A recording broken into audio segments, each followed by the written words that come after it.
Hot on the heels of the recent S1R2 launch, today Lumix unveils two new cameras to round out their flagship offerings, along with a new lens. The Lumix S1II and the S1II join the S1R2 in the second generation of S1 series cameras, both featuring incredible improvements both in image quality and workflow.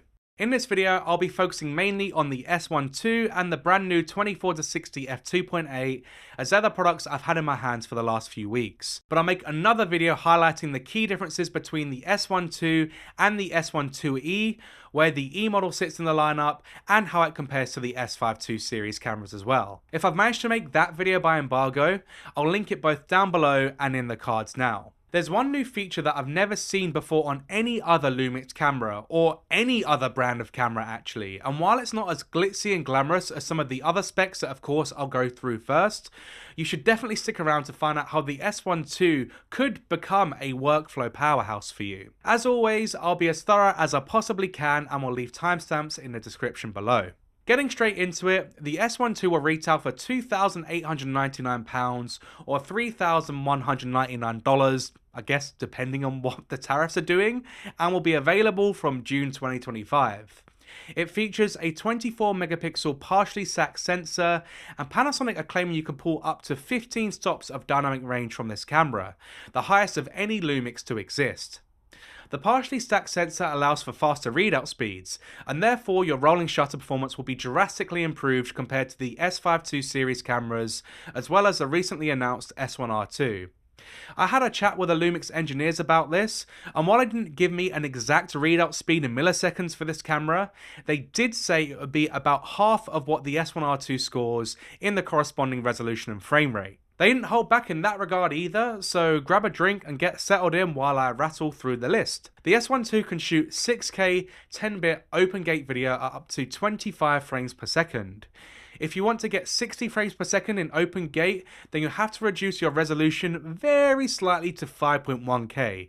And yes, you can do 5.1K 60p open gate in camera, and yes, open gate means absolutely no crop. You can do the full 6K at 60 frames per second when using the new 2.4:1 Cinemascope recording option, and there's a whole lot more to cover on the 2.4:1 stuff, so let me leave that there for now and we'll pick it up again later. You can also shoot in 5.9K in 16:9 at up to 60 frames per second with no crop, and that's also the same for 4K 60. For those wanting more than 60 frames, the S1II can shoot 4K at up to 120 frames per second with a very small 1.24 times crop. All of the 4K recording modes are available in both long op and all intra, and because Lumix cameras give you so many different recording options, the My List feature is always really handy so you can access your most used resolution and frame rate combinations quickly without getting lost in the others. If you want even more than 120 frames, then you'll be happy to know that the S1II can shoot Full HD at 200 frames per second in full frame with 10-bit 422 color sampling and at a data rate of up to 800 megabits per second. This will be a fantastic option for those still working with 1080p deliverables, and you could easily get away with using a 200 FPS clip in Full HD amongst other 4K clips if you've lit the scene well enough. As you probably expected, the S1II also has internal ProRes and ProRes RAW up to 5.8K and can output both ProRes and Blackmagic RAW via HDMI. You can record that internal ProRes directly to an SSD via USB-C for a more cost-effective and convenient storage workflow. We've always been spoiled by Lumix when it comes to video features, and the S1II continues that tradition with false color being added to the array of exposure tools, just like with the S1R2. The S1II also gets that new cropless E-stabilisation mode as well, allowing for a little bit of extra stabilisation without compromising on your field of view. It also features the new Cine-like A2 picture profile that's designed to match the ARRI Rec 7 color space. I really like this profile, and I think it's a great option if you want a nice look straight out of camera with a little bit of flexibility in post if needed. 32-bit float audio can be recorded if you use the S1II with the DMW XLR2 module, so the whole package really does shape up to be a great option for a range of professional shooting applications. The V-Log dual native ISO bases are slightly different on the S1II compared to the S5II series and the S1R2, with a low base of 640 and a high base of 5000. In fact, the base ISOs are different for each picture profile and can also be different between models. So to help with this, I made a PDF with all of the native ISO values for each camera and each picture profile. I'm really hoping it will serve as a useful resource to have saved on your mobile device, for example, so if you're ever on a shoot and wanted to double check your ISO values, you can refer to it and know that you're getting the cleanest results. If you're interested, you can go to the link in my description, drop in your email, and I'll send it straight to you. If Vlog doesn't float your boat, then great news, because the SFU3 upgrade key will be available later this year for users to purchase, and that will unlock the ARRI Log C color profile. This is a first for a full frame camera and was only seen in the GH7. The key will cost around £179 and will definitely be worthwhile if you're working with other footage in that color space. Another really cool feature introduced with the S1II is Bluetooth timecode sync, and this will also be rolled out to the S1R2 and the S1IIe with a firmware update coming later this year. Also in that firmware update will be the ability to record proxies internally while outputting raw video via HDMI, and UVC video for seamless live streaming and web conferencing. Lumix are really trying to give the end user everything they could possibly need in terms of video production, and the constant improvement of their products via firmware updates is just one of the many reasons why I think the value proposition is unbeatable. So earlier I mentioned this new 2.4:1 Cinemascope shooting mode, and you can use this in 4K 10-bit all the way up to 120 frames per second, as well as in 6K at up to 60 frames per second. While you're still effectively cropping out the top and the bottom of the sensor to give you that widescreen aspect ratio, you don't actually lose any of the sensor width like you would if you cropped into APS-C. As you can see, it does a great job of instantly making your footage feel a little more big screen than if it was shot in 16:9, and while you could effectively just crop your image to a 2.4:1 aspect ratio in post, the beauty with doing it in camera is that it unlocks 60 frames per second in 6K, and in theory will give you faster readout speeds than the less windowed options as there's less pixels to read. I have not tested this yet though, so don't take my word for it. As you've probably been able to see in all of the B-roll up until this point, the S1II shares an identical body design to the S1R2, with the same lockable dials, vari-angle flippy screen, individual port covers, and the same 5.76mm EVF. The photo video switch allows you to save different custom settings for either stills or video, making it far easier for those hybrid shooters to move between the two quickly. There's a single CF Express Type B card slot and a single UHS-2 SD card slot, and the camera also uses the same BLK22 battery. This feels like a really good time to bring up battery life, and it performs better than the S1R2 in that regard. It seems that the 44 megapixel sensor inside the S1R2 and the processing required is way more intensive on the battery, so I can definitely see the difference in power depletion when I compare my experience. The S1II does a pretty good job on battery life in my opinion, and while it's not as good as a camera like the Lumix S9 for obvious reasons, it's still more than good enough, and you'll only need to pack maybe 2 spares on a shoot day, 3 at the absolute most if you're feeling particularly trigger happy. And if you are quite a trigger happy person, then you're going to love what the S1II can do for you in terms of photography. You can get 70 frames per second blackout free bursts with continuous autofocus using the electronic shutter, and 10 frames per second with the mechanical shutter, again with continuous autofocus. I was testing out the 70 FPS mode during the shooting portion of the event in Lisbon, and it was super impressive in terms of the hit rate. Most of the frames are sharp and in focus, and I was using the motorcycle helmet autofocus mode for the most part. Lumix have actually added a new AF detection mode to the S1II, and they're calling it Urban Sports Recognition, symbolised by a mini breakdancer who actually looks rather competent, although it would have been hilarious if they chose the silhouette of one of Ray Gun's signature moves instead. This mode will be good for breakdancing, BMXing, spray painting according to Lumix if the event was anything to go off. The Urban Recognition mode will be coming to all of the S1II series cameras in the same firmware update that will bring the timecode sync via Bluetooth, proxies with raw video, and so on. I do have one issue with the burst modes however, and that's that it takes an absolute eternity to write the files to your cards. And I've done a few tests leaving just the CF Express card in the camera and then again with the SD card in the camera as well.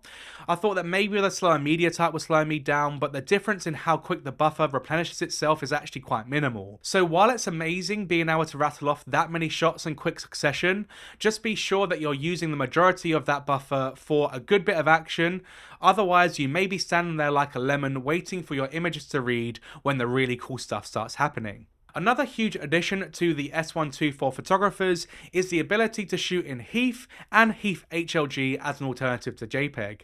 And if you're thinking, who the f is HEIF and why is he in my camera? Then let me explain. HEIF uses the HEVC or H.265 compression algorithm, allowing for higher quality files that are also smaller in size. HEIF files can also store more metadata and even multiple images within a single file. So win-win, but with a catch. It's not as widely compatible as JPEG, so do double check whether your software likes them or not. And speaking of software, the S1II is also supported by Capture One straight out of the box, so that's another plus if you use that software in your studio tethering workflow. HEIF support will be coming to all S1II series cameras, by the way, again in that same firmware update I've mentioned a few times now. I've not even spoken about the 24-60 yet, and it's a lens that I've already fallen in love with. But before I get onto that part of the video, there's one more thing that you need to know about the S1II, and it's the feature that I really annoyingly hinted towards at the start of the video. So, how cool is this? You can now copy and back up your internal CF Express Type B and SD card media onto an SSD directly with the camera. So that means no more bringing a laptop or an iPad to a shoot for quick backups or dumps. You can now just do all of that with your camera. That may not sound that sexy to some of you, but to me, that is the sexiest thing anyone could have said to me, because I hate bringing more stuff out when I shoot. Everyone that knows me well enough will vouch for the fact that I literally try to bring as little as I possibly can to get the job done well. So now I don't need to bring a laptop with me anymore, unless I need it for editing, and it's very rare that I edit on the go anymore anyways, since I'm always distracted by the opportunity to be out shooting when I am somewhere different. Let's take it up a notch and talk about something else new and shiny, the 24-60 f2.8, and this is definitely a lens to be interested in. It will retail for £899 or $999, and while not having that typical 70mm reach as you'd expect, it's literally a fraction of the size and the weight of the S Pro 24-70, and it's even 200 grams lighter than Sigma's latest 24-70. For those who know my priorities when it comes to gear, you'll know that smaller and lighter are two words that I live by, and weighing in at just 544 grams, the 24-60 does start to tick so many boxes for me. Along with a small and compact form factor, this lens is also the first to feature a new trick from Lumix, allowing the focus ring to behave like a function button. That means you can assign things like aperture, shutter speed, ISO, white balance, and so on. I think Lumix will roll out firmware updates for a few other lenses so they can also gain this function, but the lenses and time frame isn't something that I'm too sure on. The 24-60 has a 77mm front diameter, suiting me to the ground since that's what I always adapt all of my other lenses to. The autofocus performance of this lens paired with the S1II also hasn't let me down at all yet, with a great success rate in both photo and video. In fact, I actually think the S1II has the best autofocus of any Lumix camera so far.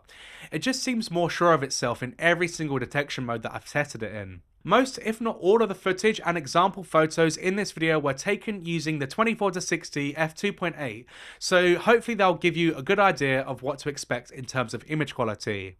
One of my wishes from the brand was to make some more constant aperture zooms for the professional shooters, and I think the 24-60 f2.8 is a great start. It shows that the brand is thinking about ways to innovate their lens design in both size and function, and if they're able to make a 24-60 in this form factor, then I wonder if there's any other zoom ranges that we could see in a similar size. If you shoot with a gimbal a lot and find a 24-70 to be a little bit too heavy for your setup, then this lens will solve all of those problems for you. And that's another reason why, in my opinion, lighter and smaller will always be better. One of my favourite lenses ever made for the L mount is the Sigma 28-105 f2.8, but due to its size, I can only ever use it handheld. Big and heavy lenses, while being optically superior for the most part, often come with their own set of limitations. And personally, I'd always prioritize workflow over a 10 to 15% increase in overall image quality, especially since your final output will likely be compressed anyway. I'm planning on making another video that covers the 24 to 60 in more depth, but for now, I want to tell you guys that it will be glued to my S1II for the foreseeable. If you live in Europe, then Panasonic are sweetening the deal even more if you want to buy any of the S1II series cameras, because they're giving you a free 5-year warranty with every purchase. And for those who have already bought the S1R2, don't worry, I think you'll be able to backdate it and claim your warranty as well. So in a nutshell, for those wanting speed, then the S1II is going to be the best option for you. It features the highest frame rates, the quickest readout times, the fastest burst modes, and so on. If you're in the market for resolution, then as you guessed, the S1R2 is going to be the camera for you. I've made an entire video covering the S1R2, so if you're interested in that camera, then go ahead and check out that video next. Or if you want to know a little bit more about the other new camera announced today, the Lumix S1II, and you like to see how it compares to the S1II, then go ahead and check out this video next.